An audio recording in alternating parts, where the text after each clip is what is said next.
to detain their group. No one would dare challenge such an order. Radu knew it too, judging from his suddenly grim expression. "Agreed," Atlas said, leaving no room for argument. "Let's load up and get out of here." Daria tossed Radu a large blanket and gestured toward the tack room door. The pair snarled and snapped a bit as they got situated in the back seat of the car. Neither questioned that Christiane would be sitting in the front, near his partner. His partner. He still couldn't believe it was true. He thought the trip might destroy whatever was between them. Christiane had worried about inflicting new traumas on Atlas by returning to Romania. Sure, Atlas would push him away and suffer in silence. Instead, they'd muddled their way through it all. Even after Atlas learned Christiane knew about his initial work for the Warums, it hadn't broken them. Atlas accepted Christiane's forgiveness as genuine, and had survived an ugly face-off with Emil. Their partnership existed now in body and in mind, and they were both better off for it.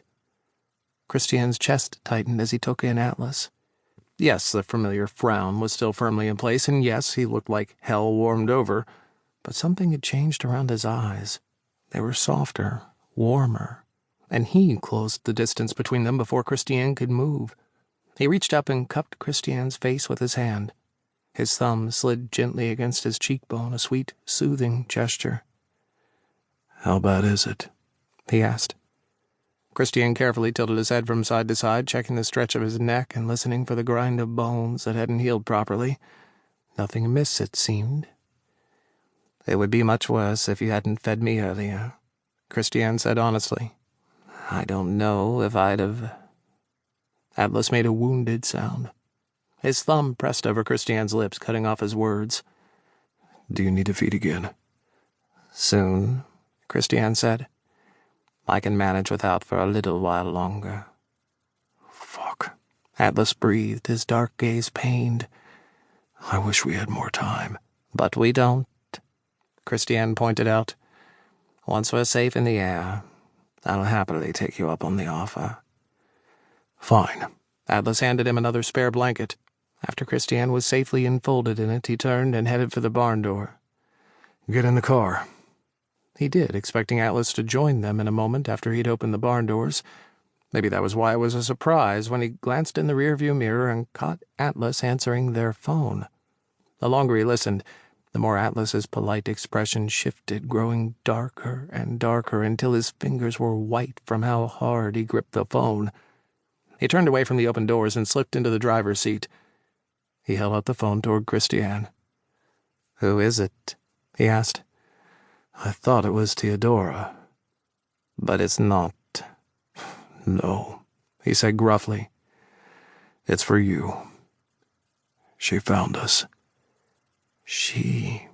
His skin prickled as he accepted the phone and turned it to speaker. "Hello?" "Mr. Slava," a woman said. "It's nice to finally speak to you." "Who is this?" he asked, relieved it wasn't Bryony Warham, even as he struggled to place the unfamiliar accent.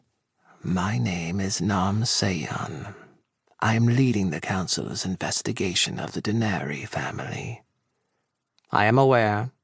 Why are you calling from Theodora's bed and breakfast?" he snapped. She paused, her disappointment palpable across the line. "Mr. Slava, there is no need for such a tone.